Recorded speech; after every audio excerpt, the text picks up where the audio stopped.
عليكم ورحمة الله وبركاته.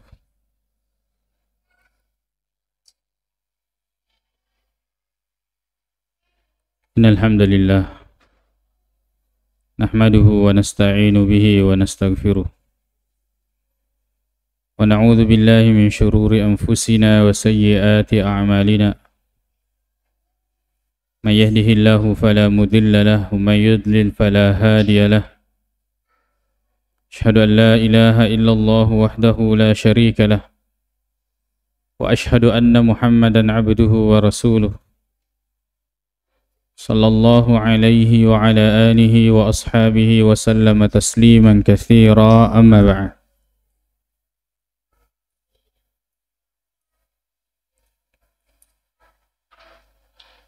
Alhamdulillah, senantiasa kita memuji hanya kepada Allah Subhanahu wa ta'ala.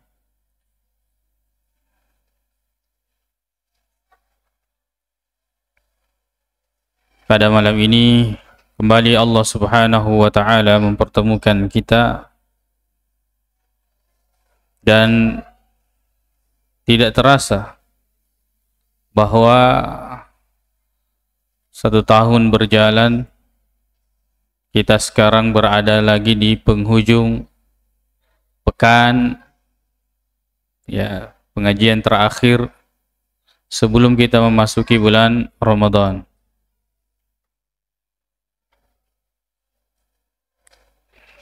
Dan di antara nikmat Allah Subhanahu wa ta'ala yang harus kita syukuri, di mana di antara banyak majelis, bahwa kemudian majelis-majelis kita di masjid ini, di Masjid An-Nur, mudah-mudahan kemudian menjadi pemberat amal kebaikan kita di akhirat, minimal menjadi penggugur dosa atau kafarah terhadap majelis-majelis yang kita lakukan tanpa faedah. Alhamdulillah, pada kesempatan ini memang sangat pantas sebelum memasuki bulan Ramadan, lalu kemudian kita membahas hal-hal yang berkaitan dengannya. Bulan Ramadan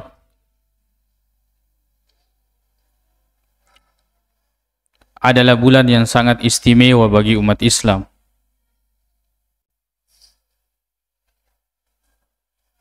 Keistimewaan ini tentu akan menjadi lebih istimewa lagi bagi orang-orang yang kemudian memang di dalam hatinya itu Ramadan ini memiliki tempat, bukan sisa-sisa tempat, memang tempat yang telah dipersiapkan. Dia tidak berdesak-desakan dengan dunia yang ada di dalam hati. Dia juga tidak berdesak-desakan dengan kelalaian, dosa dan maksiat yang mungkin masih menumpuk di dalam hati, atau kepentingan-kepentingan yang lain dari kepentingan-kepentingan dunia yang mungkin Ramadan ini bagi sebagian orang tidak ada tempatnya di dalam hatinya. Sekian kali diingatkan tentang masuknya bulan Ramadan, sekian juga Ramadan itu tertolak dalam hatinya. Tidak ada tempatnya. Dan yang bisa membuat tempat dan mempersiapkan tempatnya itu adalah keimanan. Makanya kita perhatikan ibadah-ibadah secara umum, bahkan meninggalkan maksiat, itu yang paling berperan adalah keimanan. Kata Nabi sallallahu alaihi wasallam, la yasriqus sariqu hina yasriq wa huwa mu'min. Wala yazni zani hina yazni wa huwa mu'min. Tidak mencuri orang yang mencuri ketika dia mencuri dan dia dalam keadaan beriman. Begitu pula tidak berzina orang yang berzina. Ketika dia ingin berzina, dia dalam keadaan beriman. Di dalam Al-Quran kita sering jumpai panggilan-panggilan yang harusnya kita merasa ketika mendengarkannya. Di dalam ilmu usul tafsir atau ilmu tafsir, ayat-ayat yang berkaitan dengan Makkiyah biasa dipanggil dengan panggilan ya ayyuhan nas.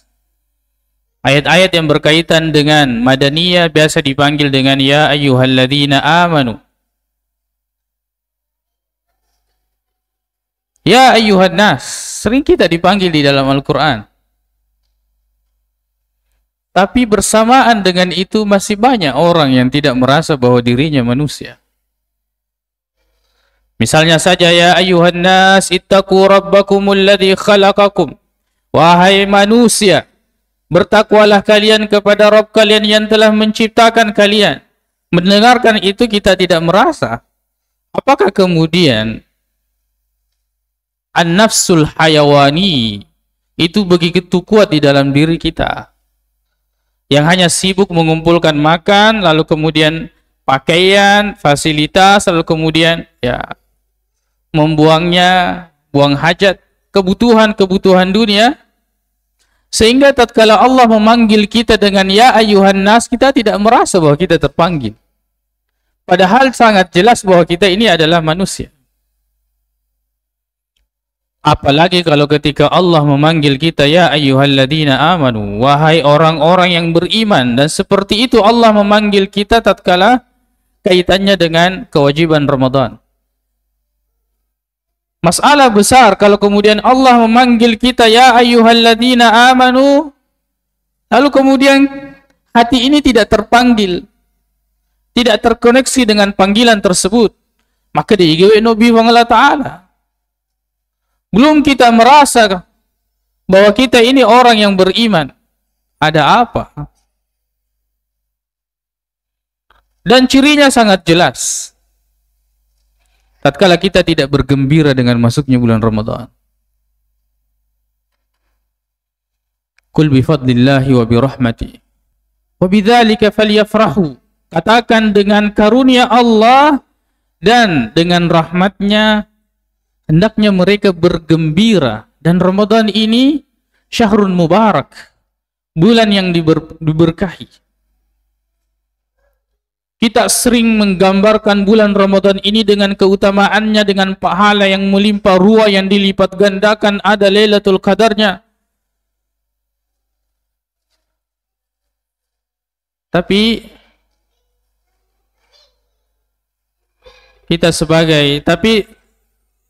itu hanyalah cerita saja. Yang sebenar-benarnya kondisi di dalam hati kita, Ramadan masih belum memiliki tempat. Seperti kapal yang sudah mau berangkat, belum ada tempat duduknya. Kita sekarang sudah mau tinggal besok,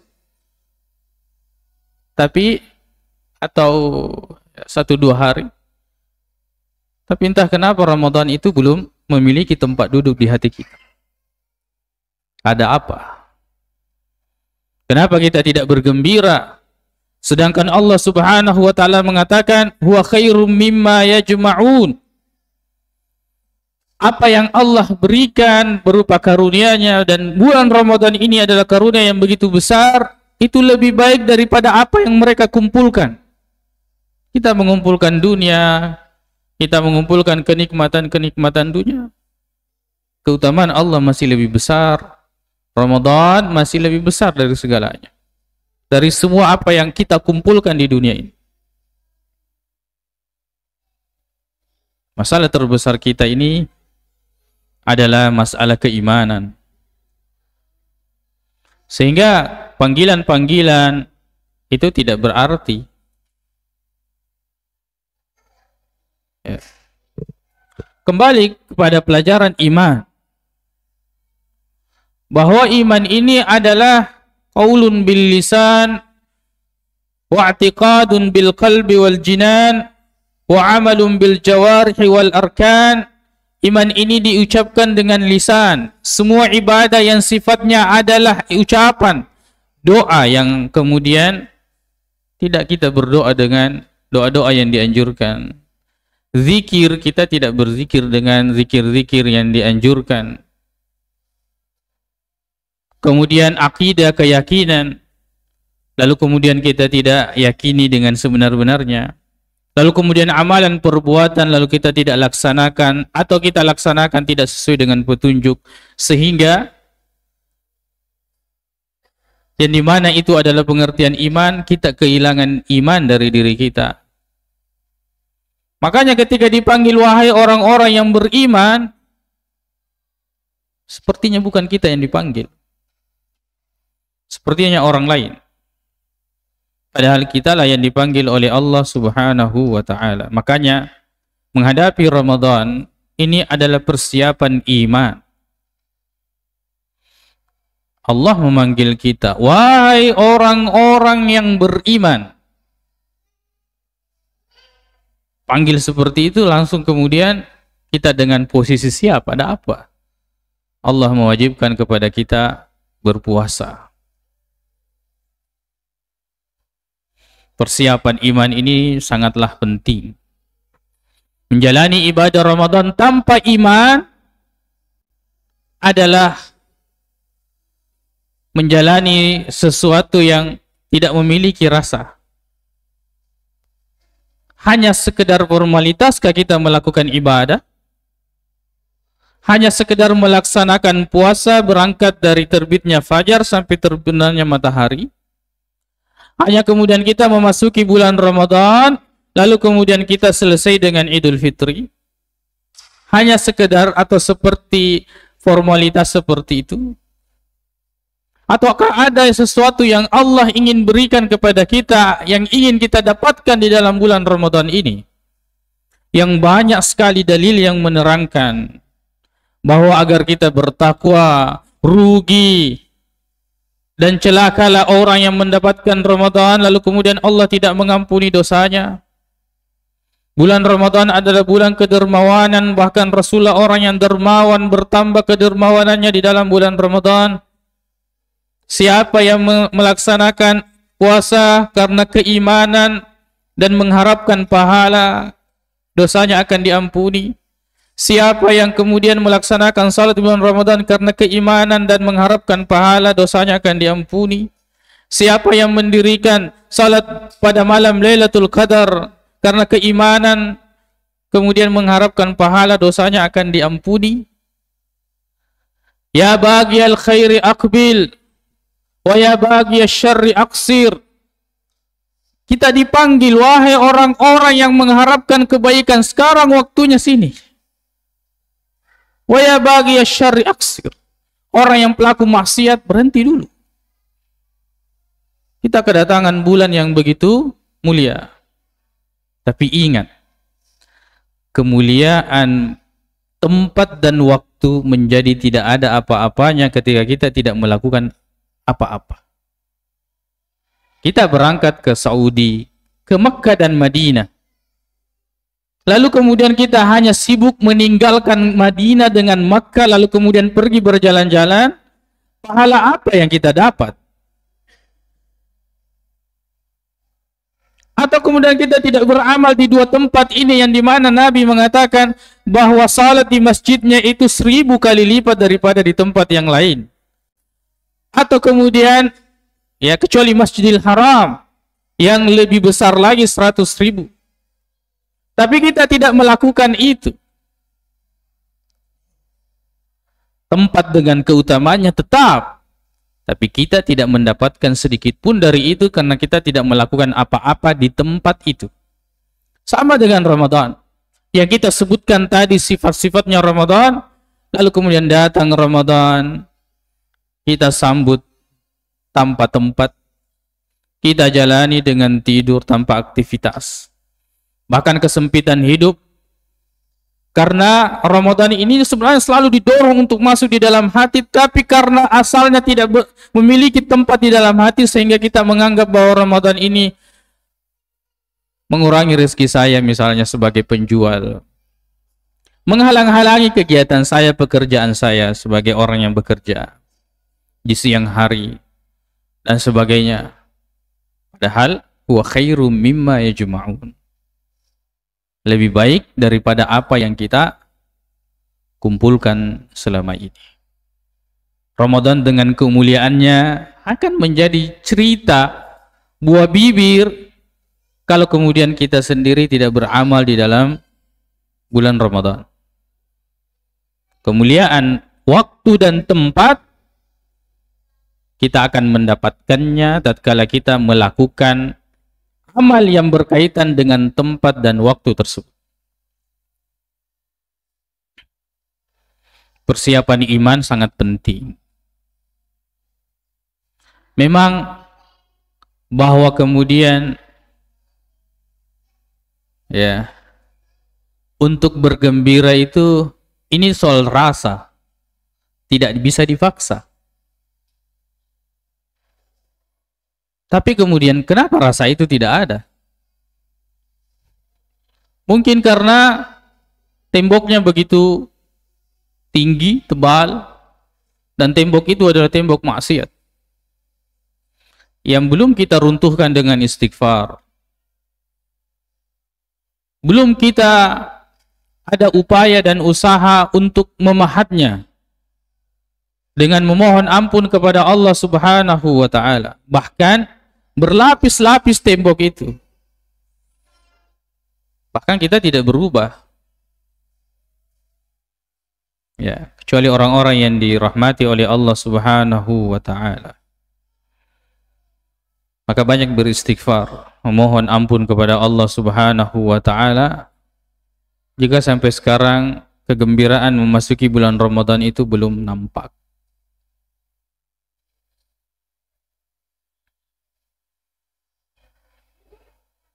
Itu persiapan yang pertama memasuki Ramadan.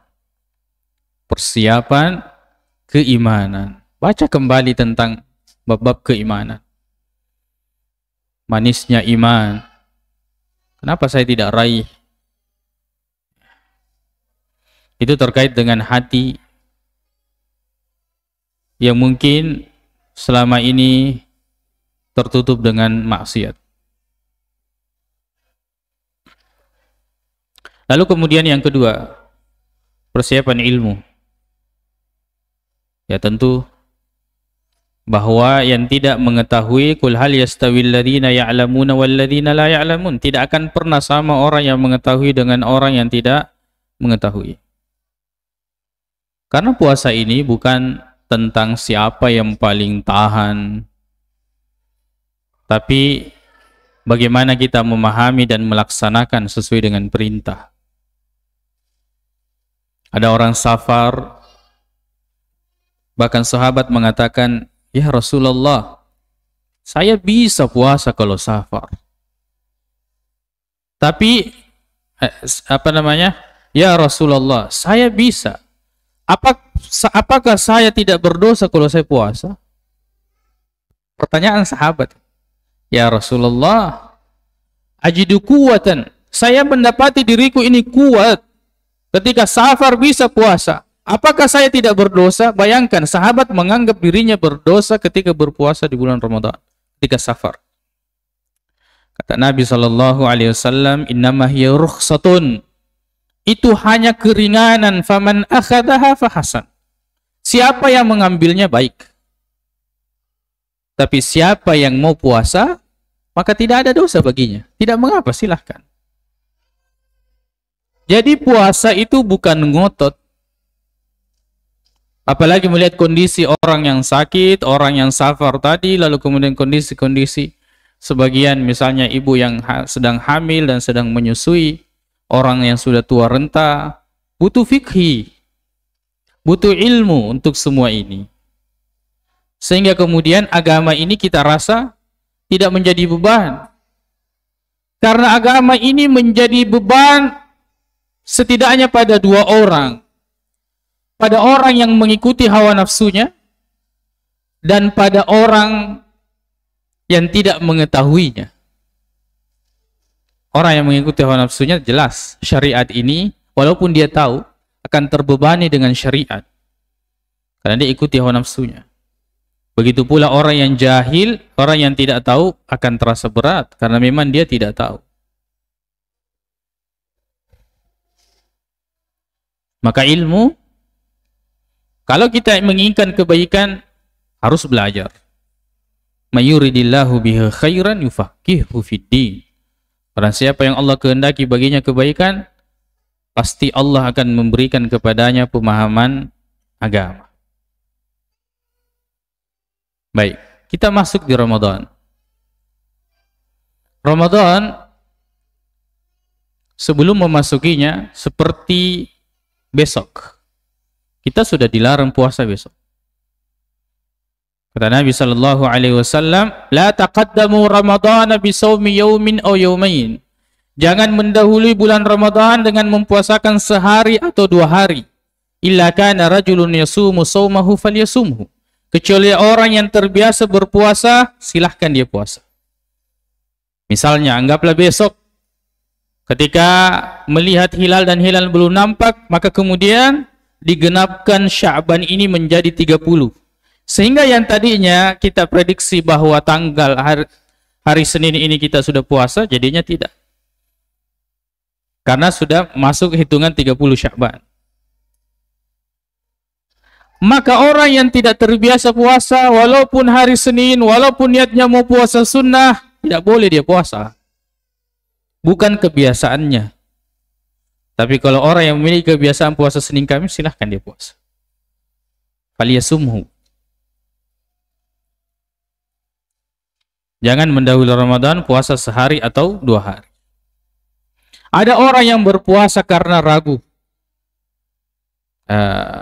Siapa tahu masuk Ramadan, baru kita tidak lihat, puasa saja. Semakin ragu, semakin jangan lakukan. Kata Nabi sallallahu, kata hadis Ammar bin Yasir, beliau mengatakan bahwa Rasulullah sallallahu alaihi wasallam, ya, bahwa barang siapa man samal yawm alladhi yushakku fihi faqad asa Abul Qasim. Barang siapa yang mempuasakan hari keraguan-raguan karena dia ragu, puasa saja daripada siapa tahu masuk Ramadan karena dia ragu, maka dia telah mendurhakai Nabi sallallahu alaihi wasallam. Walaupun hati-hati, semakin dia hati-hati, semakin dia itu ragu-ragu, semakin itu dilarang. Seperti itu yang diingatkan. Jangan puasa pada hari keraguan-raguan. Karena puasa ini dibangun di atas kejelasan. Kata Allah Subhanahu wa taala, "Faman syahida minkumus syahra falyasumhu." Siapa yang menyaksikan, melihat, menyaksikan asy-syahra hilal Ramadan, hendaknya dia mempuasakan. Nah, ini tidak, dia ragu. Kalau ragu jangan. Seperti itu kita ketika menghadapi masuk bulan Ramadan, seperti itu juga setiap hari kita menjalani hari-hari Ramadan. Misalnya, kita dalam kondisi ragu ini waktu sahur, kayaknya belum masuk, silahkan makan. Tahu-taunya lihat jam, ternyata tadi itu sudah masuk waktu subuh, nah saya masih makan. Puasanya sah. Kenapa? Dia makan, dia berada pada kondisi di mana dia meragukan masuknya waktu fajar, itu subuh. Sedangkan Allah Subhanahu wa taala mengatakan, "Kulu washrabu hatta yatabayyana lakumul khaytul abyadu minal khaytil aswadi minal fajr, tsumma atimmus siyama ilal lail." Makan minum sampai jelas. Dan saya makan minum belum jelas waktunya. Itu harus diingat bahwa puasa Ramadan pelaksanaannya dibangun di atas kejelasan. Jelas masuknya Ramadan, tidak melalui angka-angka perhitungan, bukan itu. Tapi melihat hadis riwayat Abdullah bin Umar radhiyallahu anhu, beliau mengatakan tara'an nas, orang melihat-lihat menunggu-nunggu hilal Ramadan. Fa akhbartu Rasulullah anni ra'aituhu. Lalu kemudian saya datang kepada Nabi sallallahu alaihi wasallam mengabarkan kepadanya sesungguhnya saya telah melihat hilal Ramadan. Fasama, maka Nabi berpuasa, wa amaran nasa bisiyamihi, dan memerintahkan orang berpuasa. Persaksian satu orang muslim mukmin terpercaya sudah cukup untuk kemudian menetapkan masuknya bulan Ramadan oleh pemerintah. Oleh pemerintah. Karena Abdullah bin Umar mengabarkan kepada Nabi dan Nabi yang memutuskan. Ini sama kasusnya dengan salat. Satu orang azan, satu kampung yang dengar azan itu silakan salat.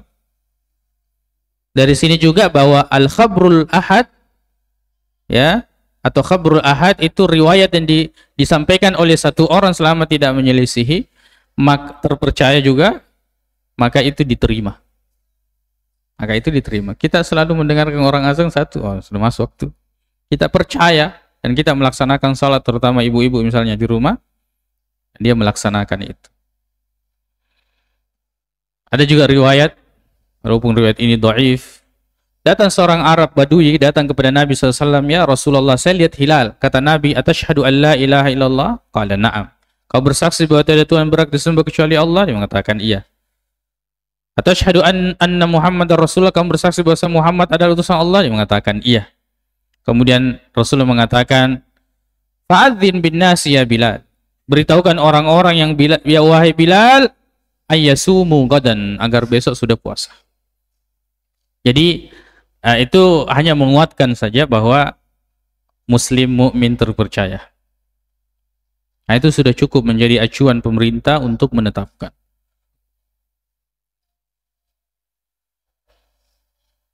Jadi simpelnya, berpuasa atau masuk ke bulan Ramadan, tunggu saja pemberitaan dari pemerintah, penyampaian.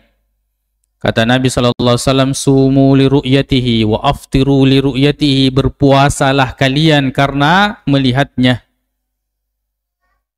Kata Nabi SAW dalam riwayat lain, as-sawmu yawma tasumun wal fitru yawma tuftirun. Puasa itu pada hari kalian semua berpuasa, bukan cuma satu-satu orang atau sebagian orang. Maka kita berpuasa mengikuti arahan pemerintah. Dan alhamdulillah pemerintah kita perhatiannya sangat besar dalam hal ini. Sampai disidang-sidangkan, sampai dikumpulkan semua ormas. Untuk kemaslahatan siapa? Untuk kemaslahatan kita di Indonesia, umat Islam. Perbuatan satu dua orang jangan kemudian membuat kita membuat keputusan yang kemudian kita bakar-bakar, kita luapkan di media sosial, sehingga kemudian seolah-olah satu pembicara itu mewakili. Tidak seperti itu. Jangan kita kemudian semakin memperuncing kejengkelan atau kebencian. Seperti inilah kasus kita sekarang. Keadaan kondisi umat Islam sekarang ini, tugas kita berdakwah, perbaiki akhlak. Perbaiki akhlak. Kita lihat orang Syiah, da'inya itu satu dua orang yang masyhur di TV. Mereka dakwanya apa? Mazhabnya apa?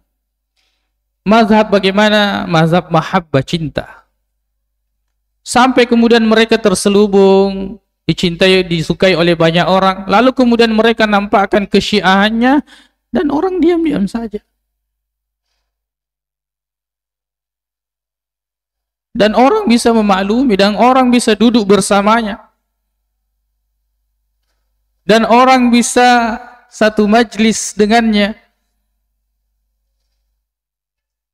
Maka ini sebagai pelajaran bagi kita. Kondisi umat sekarang ini, itu tugas kita untuk kemudian memperbaiki adab dan akhlak. Melihat umat Islam jangan lihat sebagai musuh yang kemudian harus kita kalau tidak tebang cabut, bukan. Tapi bagaimana kita ini ya memandang mereka sebagai ikhwanuna fiddin, saudara-saudara kita di dalam beragama, yang tugas kita adalah menjadi contoh terbaik bagi mereka. Urusan kemudian mereka mau ikut atau tidak, itu hidayah Allah Subhanahu wa ta'ala. Kita berdakwah, apakah kita cari jumlah? Tidak.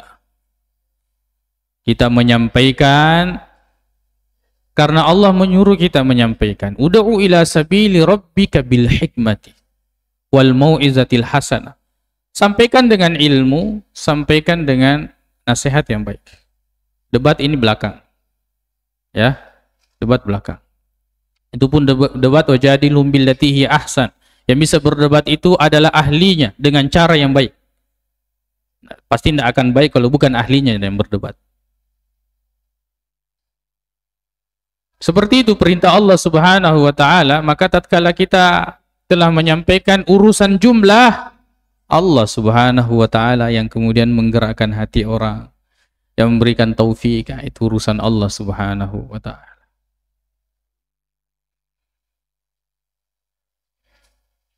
Jadi kita berpuasa mengikuti arahan pemerintah, dan nikmat yang sangat besar kita masih diberikan nikmat negara dan keamanan ini. Silakan bandingkan secara bagaimana kondisi saudara kita yang ada di Palestina. Lihatlah bagaimana negara tatkala nikmat aman itu tercabut. Ya, kita selalu doakan agar Allah Subhanahu wa taala meringankan atau membebaskan negeri-negeri Islam. Tapi kita yang telah merasakan nikmat aman ini, kita syukuri. Alhamdulillah, jika perkembangan dakwah ini semakin besar dan semakin dikenal, disyukuri. Lalu kemudian apa yang membuat kita tergesa-gesa? Maka marilah kita memperbaiki lagi. Ya.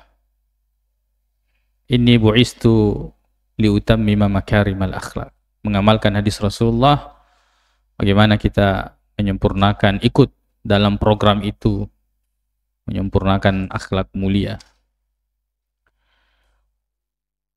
Kemudian di dalam Islam itu cuma ada dua metode penetapan Ramadan. Metode ru'yah dan metode mencukupkan. Ru'yah kalau tidak lihat berarti mencukupkan, dan riwayat-riwayat yang sahih kata Nabi sallallahu alaihi wasallam, faqduru lahu salasina fa'akmilu lahu salasina fa'akmilu salasina Sya'ban. Itu maksudnya semua, cukupkan, sempurnakan menjadi 30 bilangan Sya'ban.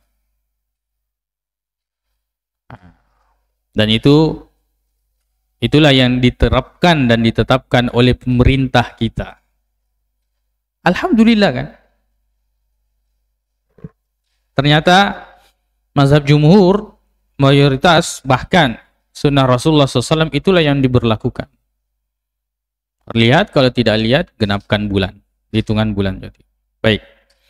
Setelah itu, bulan telah tertetapkan, sudah disaksikan, maka saat inilah kita berniat. Niat ini ada dua bentuk. Niat mempuasakan 1 bulan dengan niat mempuasakan setiap malam. Masing-masing di antara dalil yang mempuasakan 1 bulan, faman syahida minkumus syahra falyasum. Siapa yang sudah melihat hilal Ramadan, maka hendaknya dia mempuasakan. Maksudnya dia berniat mempuasakan Ramadan. Itu niat 1 bulan. Ya. Bagi seperti itu zahirnya ayat tersebut. Siapa yang menyaksikan hilal Ramadan, hendaknya dia mempuasakannya. Mempuasakan apa? Mempuasakan 1 bulan. Satu rangkaian yang tidak bisa dipisahkan, satu rangkaian yang tidak bisa dipenggal-penggal. Mulai dari awal Ramadan sampai akhir Ramadan kita harus mempuasakannya. Maka dari sini mazhab Imam Malik atau Malikiyah masyhur dengan meniatkan puasa 1 bulan penuh dengan dalil tersebut. Dan ini kuat. Pendapat ini kuat. Tapi kita gabungkan dengan pendapat jumhur ulama yang mengatakan wajib berniat setiap malam. Berdasarkan hadisnya Hafsah radhiyallahu anha, bahwa man lam yujmi'is siyama minal laili fala siyama lahu, tidak, barang siapa yang tidak berniat di malam hari maka tidak sah puasanya, atau tidak ada puasa baginya. Ini yang diamalkan oleh jumhur, yang harus kita ketahui hadis itu hadisnya dhaif. Hadisnya dhaif. Jika disandarkan kepada Nabi, hadisnya dhaif. Namanya apa namanya? Sahihun mauqufan, dhaifun marfu'an. Itu istilah. Bahwa ketika disandarkan kepada Hafsah radhiyallahu anha, hadisnya sahih karena jalurnya sahih. Tapi tatkala disandarkan kepada Nabi, jalurnya dhaif. Maka itu hadis mauquf. Maka kemudian itu menjadi pendapat jumhur dan itu bukan ijma. Maka kita ambil dua-duanya. Kita meniatkan masuk bulan Ramadan, kita niatkan puasa 1 bulan penuh. Lalu kemudian setiap malam kita berniat. Dan sangat sulit orang tidak berniat sebenarnya.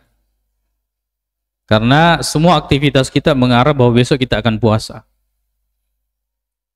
Misalnya, kita mau tidur saja setel alarm, saya mau bangun makan sahur, itu sudah niat. Itu sudah niat. Niat puasa. Lalu kemudian dia bangun, itu sudah niat. Makan sahur, sudah niat. Ya. Tapi setidaknya ada 4 syarat yang disebutkan oleh ulama tentang syarat niat ini. Yang pertama adalah al-jazmu. Al-jazmu itu adalah tekad, komitmen untuk berpuasa. Tidak ada istilah, baca bisa diitai. Besok dilihat. Oh, ini niatnya yang keliru. Jadi jangan punya niat begitu. Niat ganda. Atau dia menggantungkan pada sesuatu. Baca bisa diitai kok manunya. Teru ya kok deh. Ini tidak, niatnya yang tidak tepat. Tidak boleh begitu. Itu yang pertama. Yang kedua adalah at-ta'yin, menentukan. Nah, ini kalau menentukan puasa Ramadan saya rasa sangat mudah. Karena tidak ada yang tergambar puasa yang lain kecuali puasa Ramadan. Ketika kita di bulan Ramadan. Kan memang banyak jenis puasa. Ya, ada puasa-puasa ini, ada juga puasa jenis puasa wajib juga, ada puasa nazar juga wajib. Tapi yang hadir ketika Ramadan itu memang puasa Ramadan saja. Ya, jadi at-ta'yin itu saya rasa ya, menentukan niat, menentukan puasa itu sudah sangat jelas bulan Ramadan. Kemudian yang ketiga syaratnya disebutkan at-tabyid, berniat di malam hari. Nah, yang tadi sebagaimana disebutkan. Kemudian yang keempat adalah tajdidun niyyah, memperbaharui niat setiap malam. Ini jumhur ya, mayoritas ulama. Artinya kalau mau keluar dari khilaf, perbedaan, kita amalkan seperti itu.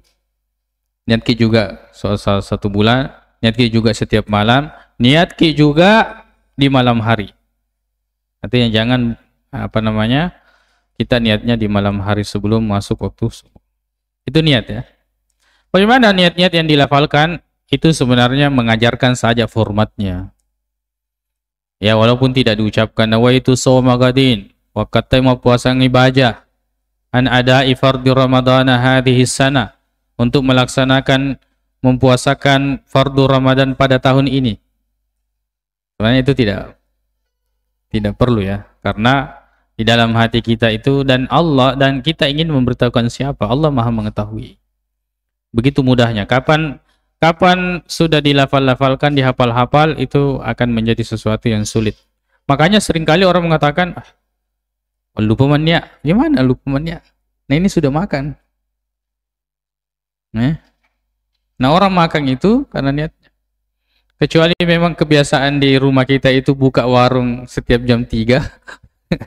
Itu beda lagi. Nah, ini warungnya terbuka nanti Ramadan.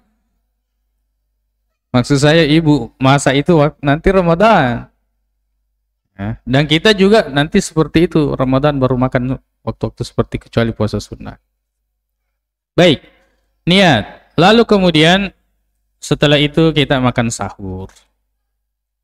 Sahur, kata Nabi SAW, surat Bukhari dan Muslim, tasahharu fa inna fis sahuri barakah. Sahurlah kalian karena pada sahur itu terdapat keberkahan. Apa keberkahan sahur? Dedi lailaisen. Pak Dedi sahur mengatasi lada ki lewayaleta. Tidur saja terus. Kenapa loyo? Beda kalau kita sahur. Ya, ada tenaga, baca Al-Qur'an, beribadah ya. Jadi beda. Itu diantara keberkahannya. Diantara keberkahannya kata Nabi SAW, yang membedakan antara puasa kita dengan ahli kitab pada sahur. Jadi itu pembeda. Kemudian yang ketiga, melaksanakan sunnah. Sunnah Rasulullah SAW.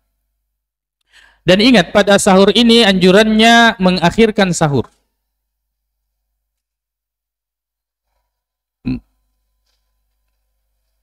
Mengakhirkan sahur. Antara sahur dengan azan subuh, kata sahabat, kira-kira 50 ayat bacaan Al-Quran. Kira-kira berapa menit itu? Ada 20 menit, ada 25, seperti itulah, tergantung kecepatan bacaan. Kemudian dalam sebagian riwayat dijelaskan, walaupun ini dibicarakan oleh ulama hadis, bahwa sahur itu dengan kurma. Nah, kita bisa siasati. Bagaimana caranya? Jam berapa kita makan sahur? Jam 3. Andrei menit. Makan yang berat yang mau kita makan. Nanti 20-15 menit menjelang sahur, makan kurma. Menjelang subuh, makan kurma. 3 biji, berapa biji, minum air. Detona matu kita kewalahan karena diantara yang kita lihat fenomena ini kalau subuh antrian di WC. Kenapa? Tadi seperti itu. Oh, lagi esok nih. Mepet semua. Karena dia mengakhirkan sahur dan dia makan berat di waktu itu. Dan minum banyak-banyak. Coba kalau sebelum-sebelumnya makan berat. Ya. Kalau mau buang air, mau buang apa, mau buang segalanya, buang mie. Nah, nanti setelah subuh, normal. Ya, mudah-mudahan. Artinya ini teknis saja, bukan. Kita bagaimana bisa sahur dengan kurma, mengakhirkan sahur, dan kita yang tidak terbiasa dengan sahur hanya dengan kurma atau air, bisa makan berat. Kecuali orang yang terbiasa sahurnya dengan kurma dan air, itu enak, mudah. Jadi sahur, sudah ya. Lalu kemudian lanjut, puasa. Puasa, hal-hal yang kita hindari, tidak makan, tidak minum, tidak hubungan suami istri. Siwak, boleh siwak tanpa makruh. Dalil yang memakruhkan hadisnya dhaif, hanya sampai di pertengahan hari. Lalu kemudian hadis yang mengatakan bahwa, atau mengatakan itu bertentangan dengan hadis, karena hadisnya mengatakan la khalufu famis saimi, bahwa bau mulutnya orang puasa itu lebih harum dari misk. Kalau kita siwak, berarti hilang baunya. Kita katakan khaluf itu adalah bau yang muncul dari perut yang kosong sehingga keluar dan berbau. Dan siwak tidak mempengaruhi. Siwak tidak mempengaruhi. Jadi tidak bertentangan dengan hadis tersebut. Jadi maka sunnahnya siwak ini sepanjang hari. Dan tidak ada makruhnya. Lalu kemudian buka puasa ya. Dan berjalan, buka puasa. Buka puasa ini, kata Nabi SAW, la yazalun nasu bi khairin ma'ajjalul fitr. Manusia itu akan senantiasa berada dalam kebaikan ketika dia menyegerakan buka puasa. Buka puasa tepat waktu. Jangan tunda. Kalau ditunda, kebaikannya berkurang, makruh. Walaupun yang azan. Makan dulu satu kurma atau minum air, baru azan. Karena kan masuknya waktu buka puasa itu tidak ditandai dengan azan. Bukan itu. Itu waktu sholat. Cuma memang bertepatan dengan waktu maghrib. Dan azan ini bisa cepat, bisa lambat. Ada orang tepat waktu, ada tidak. Jadi jangan karena mau azan, akhirnya kita menunda buka puasa. Bukan mikir sesederhana mungkin baru kemudian kumandangkan azan. Apalagi kalau kemudian kita yang bukan yang azan, maka kita berbuka puasa tepat waktu. Dan mudah, simple, kurma. Buka puasa dengan kurma, jangan ganti yang lain. Kurma. Berbuka dengan kurma. Ini bahasanya yang harus diperbaiki. Bukan berbuka dengan yang manis-manis. Karena kurma ini seandainya bukan sunnah, disampiangi kurma. Ya kesedeki kurma si baborongko ayolah kurma. Apalagi maka daki berbuka dengan yang manis-manis. Si tampe ke rumahnya si bawa pisang hijau, jangan ganti bahasa syariat. Memang sama-sama manis, tapi itu bukan bahasa syariat. Bahasanya adalah berbuka dengan kurma. Jangan yang manis-manis. Walaupun manis ini memang ada faedahnya, tapi kita ingin mendapatkan pahala. Ya, karena kan kurma ini kan tidak menarik tuh. Dia itu pun dia perengi aku dulu cik di. Ya, karena ada pahalanya sunnah. So, tidak. Makanya jangan ganti bahasa itu. Biar itu bahasa penjual-penjual iklan-iklan sirup biasanya. Berbuka dengan yang manis-manis. Kita berbuka dengan kurma. Kalau tidak ada kurma, apa? Sirup? Bukan, air putih. Kalau tidak ada kurma, maka air putih. Fahuwa tahur. Maka itu lebih bersih. Kemudian doa. Tidak ada doa yang sahih tentang buka puasa. Hadis Allahumma laka sumtu wa bika amantu wa la rizqika aftartu bi rahmatika ya arhamar rahimin dhaif jiddan, sangat lemah. Dan hadis juga dhahabaz zama wa batallatil uruq wa thabatal ajru insyaallah juga dhaif. Cuma sebagian menghasankan. Dalam hal ini yang mau mengamalkan silahkan. Cuma yang tidak diperselisihkan ini doa makan atau doa minum atau bacaan sebelum makan dan minum. Apa itu? Bismillah. Tidak ada perbedaan. Mau makan sahur, mau makan buka puasa, tetap bismillah. Dan perhatikan doanya, dhahabaz zama. Apa artinya dhahaba? Telah hilang. Az-zama, haus. Wabtallatil uruq, dan telah basah tenggorokan. Biasanya kita baca doa itu sebelum mengatakan dhahabaz zama, lo ni mana tetek genrangi. Dhahabaz zama, telah hilang haus. Caranya haus hilang, dia pun diinungi. Wabtallatil uruq, dan telah basah tenggorokan. Kemudian jadi bismillah, makan kurma, minum air, dhahabaz zama, wabtallatil uruq. Dihadirkan juga maknanya wasabatal ajru insyaallah. Tapi ya tidak usah membuat kita menyalah-nyalahkan orang. Ya, kada salah itu sebelum ini kita katakan kalau dari segi maknanya lebih tepatnya kita baca setelah makan atau minum. Adapun sebelum itu tetap bismillah. Jadi seperti itu. Baik, kita lanjut mungkin setelah azan sebentar. Silakan. Bismillahirrahmanirrahim. Wassalatu wassalamu ala Rasulillah wa ala alihi wa sahbihi wa mawala amma ba'd. Tadi sampai di buka puasa. Baik. Setelah buka puasa, lanjut salat tarawih. Salat tarawih itu juga qiyamul lail. Tidak ada bedanya. Kecuali salat tahajud itu salat yang dilakukan setelah tidur. Tahajud. Sebagian pengertian ulama seperti itu. Tarawih dengan qiyamul lail sama. Tidak ada bedanya. Tentang jumlahnya tidak ada batasannya. Dan itu dinukilkan ijma' bahwa tidak ada batasan jumlah rakaat salat malam. Berdasarkan juga hadis Aisyah radhiyallahu anha bahwa salatul laili masna masna, salat malam itu dua rakaat. Fa idza khashita subha, kalau kamu takut masuk subuh, maka salatlah satu rakaat sebagai witir. Jadi kan tidak terbatas dua. Ya, tidak ada batasnya. Walaupun Nabi SAW kebanyakan melaksanakan 11 rakaat, tapi Nabi juga kadang melaksanakan lebih dari itu, menjadi 13 rakaat. Intinya ada ijma yang dinukilkan bahwa tidak ada batasnya salat malam. Lalu kemudian cara pelaksanaannya itu tadi dua rakaat. Bisa 4 rakaat? Bisa. Berdasarkan hadis Aisyah radhiyallahu anha bahwa Nabi SAW shalla arba'an la tas'al an husnihinna wa tulihinna. Jangan lagi tanya bagaimana baiknya dan bagaimana panjang bacaannya Rasulullah. 4 rakaat. Kemudian Nabi salat 4 rakaat. Jangan tanya tentang panjang rakaatnya, panjang bacaannya dan baiknya. Kemudian Nabi salat 3 rakaat.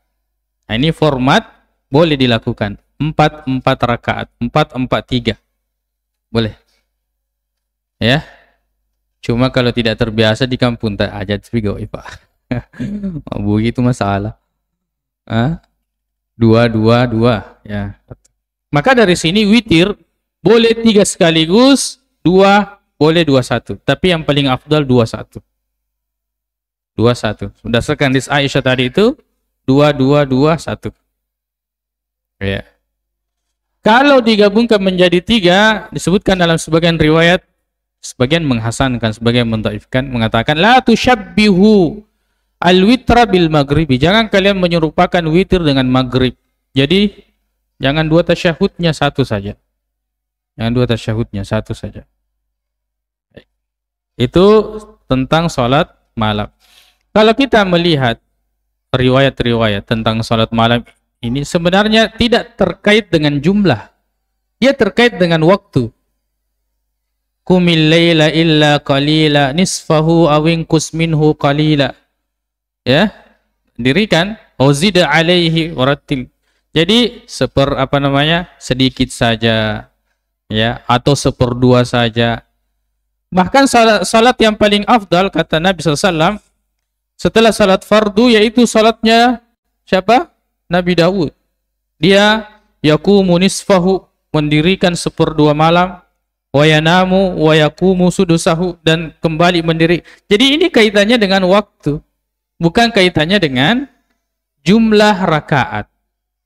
Ya, walaupun tadi itu yang paling banyak dilakukan Nabi 11 rakaat, tapi kadang Nabi lakukan 13 rakaat sebagaimana riwayat yang sahih dari Aisyah radhiyallahu anha dan sebagian istri yang lain seperti Ummu Salamah. Nah, itu tentang salat tarawih. Adapun witir, ada kunut witir, tapi tidak ada hadis yang sahih bahwa Nabi pernah kunut witir. Kecuali yang ada itu Nabi mengajarkan bacaannya. Nabi mengajarkan bacaannya. Maka dari sini berbagailah versi di antara ulama, dan itu berangkat dari sikap sahabat juga. Jadi makanya sebagian ulama mengatakan sunnah ditinggalkan, sunnah dilakukan. Jadi jangan terus-terus. Ada juga mengatakan silahkan kalau mau terus. Dari awal Ramadan sampai akhir. Atau selang-seling. Atau nanti pertengahan. Ya, pertengahan Ramadan. Bagusnya kita biasakan masyarakat kita itu ya mengenal dan bagaimana pelaksanaan sunnah yang sebenarnya. Jangan sunnah dijadikan sebagai hal yang wajib. Tayyib. Bagaimana orang yang sudah sudah witir masih mau salat? Nah, ini kita biasanya kenanya di situ. Kita mau tidak kena, tidak dapat kita pahala salat man shalla ma'al imami hatta saraf. Siapa yang salat bersama imam sampai selesai, baginya pahala seperti orang yang salat 1 malam suntuk. Nah, kita masih mau salat nanti. Nabi SAW berdasarkan riwayat dari Aisyah dan selainnya bahwa Nabi itu terkadang witir lalu setelahnya masih salat 2 rakaat. Walaupun sebagian ulama mengatakan ini kekhususan Nabi SAW, ya, sebagian mengatakan seperti itu, tapi tidak. Sebagian yang lain mengatakan tidak. Boleh. Tapi itu saja, jangan dilakukan sebagai rutinitas. Jangan dilakukan sebagai rutinitas. Sebab tidak boleh ada 2 witir dalam 1 malam. La witrani fi lailatin. Tidak boleh 2 witir dalam 1 malam. Jadi sudah seperti itu. Ada juga sebagian ulama mengatakan menggunakan metode asyaf. Setelah witir nanti kalau mau salat malam, salat dulu 1 rakaat. Jadinya tadi 1 rakaat, 1 tambah 1, 2. Tapi ini terlalu dipaksa-paksakan. Butuh dalil yang kuat dalam hal tersebut. Ya, namanya metode asyaf. Yang penting jangan witir 2 kali dalam 1 malam. Apalagi setelah itu? Ada pertanyaan? Saya ada waktu? Ya. Azan apa itu? Ya, dijelaskan dalam riwayat bahwa idza adzana al-Bilal, kalau Bilal azan maka makan dan minumlah sampai Ibnu Ummi Maktum azan. Itu seperti itu. Itu azan 2 kali. Jadi azan yang pertama memang membangunkan orang yang tidur dan memberitahukan orang yang salat untuk kemudian dia sahur. Untuk kemudian dia melakukan sahur. Lalu setelah itu berhenti makan setelah azan yang kedua. Ya, ini seharusnya memang ya kalau tidak menimbulkan fitnah yang besar sangat baik dilakukan daripada yang teriak-teriak, kan mending azan. Kenapa orang tidak terganggu dengan itu yang kasih bangun-bangun itu? Sahur, sahur. Dan itu sampai berapa menit? Azan kan kita dengarkan dan memang ada syariatnya. Kenapa orang mempermasalahkan biasanya seperti itu? Ada syariatnya, tidak lama juga, tidak di apa terselesai itu. Mungkin bisa yang punya misalnya bisa mensosialisasikan itu, ini kesempatan di bulan Ramadan untuk bisa melakukan itu. Berarti tidak menimbulkan fitnah yang besar. Ya, kondisi umat seperti itu. Mereka tidak terganggu dengan yang sahur, tapi kalau azan terganggu. Ada lagi? Ya.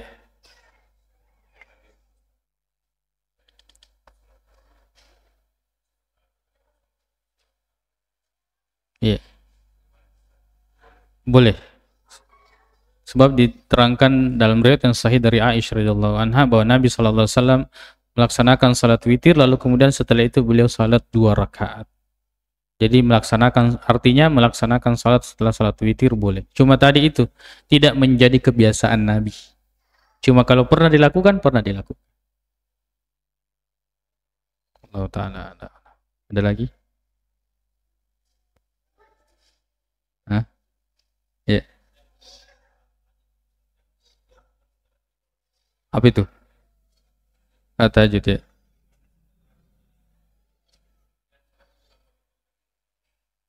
Ya, termasuk tadi yang ditanyakan. Yang penting kalau sudah ke witir, jangan witir lagi. Ya.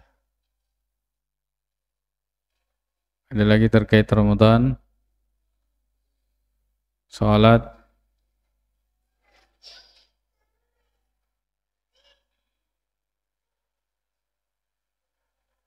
Atau agak-agak kita cukupkan.